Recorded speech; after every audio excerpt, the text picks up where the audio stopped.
Welcome back, everybody. Few showers making it towards the eastern UP, just focused on this consistent band across the western counties. I'm starting to see that shade of yellow just southwest of Watersmeet. So on that US 45, US 2 junction, there could be some moderate rain. We could even get a little estimate on the rainfall rate. Clicking on that yellow cell there, 0.32 inches per hour. So watch out for some slippery spots across the western UP.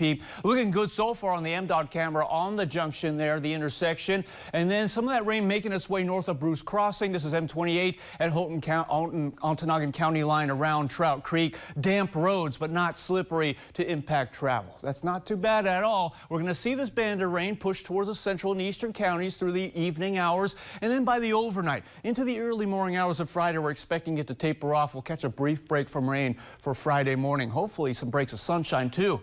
Here's the precipitation forecast. Not expecting too much from rainfall, over 1/10 of an inch for tonight through 9:30 a.m. Tonight's lows will be around the 50s. For your highs tomorrow, we're looking at 60s around the Lake Superior shore, 60s out west. It could get to the 70-degree mark around the southern and eastern ends of the UP. I think it get to the upper 70s towards Sault Ste. Marie. Almanac data. This is what I wanted to show in the last hour. Sunrise at 5:57 a.m. Sunset at 9:47 p.m. That is 15 hours, 50 minutes of daylight. Our longest day of the year. 66 degrees at National Weather Service Marquette. So below the average, but some areas got above the average. Seney over in the eastern UP got to 78. But it's all about that long day length that welcomes us into summer. It is the summer solstice. Every time I think of solstice, the beginning of the season, it truly means when the sun is at its highest point in the sky. The strongest rays at 23.5 degrees north latitude, the Tropic of Cancer. And that results in a long day for us in the UP, 15 hours, 50 minutes in the UP. But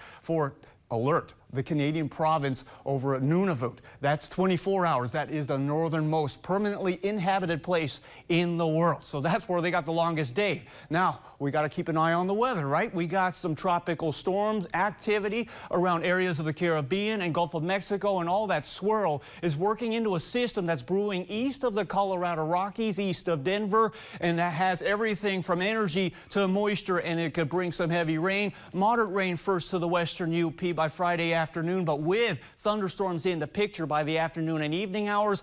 1/2 inch of total rainfall for the western counties, and we could see that possibility as we get into the early morning hours of Saturday for the central and eastern UP. And it does not stop there. There's a potential for some heavy rain with those thunderstorms to where the total could exceed 1.5 inches and even 2 inches for some areas along upper Michigan for the end of the weekend there. And it's going to be focused towards the southern half of the region, but just keep an eye on that. We might be dodging much of the heavy rain up in the Keweenaw Peninsula, but just be prepared for a soaker of a Saturday. The flash flood risk this weekend, the scattered flash floods and ponding, overflowing streams, your local creeks out there, keep an eye on that. Some erosion out there. If you're going to go hiking, don't just, the ground is going to be damp. 1 foot of water floats many vehicles. 1/2 foot for my little car, it'll lose control. I'll probably stall out there. So turn around, don't drown if you see all that stuff there. For Saturday and Sunday, I also have the yellow caution symbol, not just because of the heavy rain, but also the threat of some severe thunderstorms, scattered severe for areas of the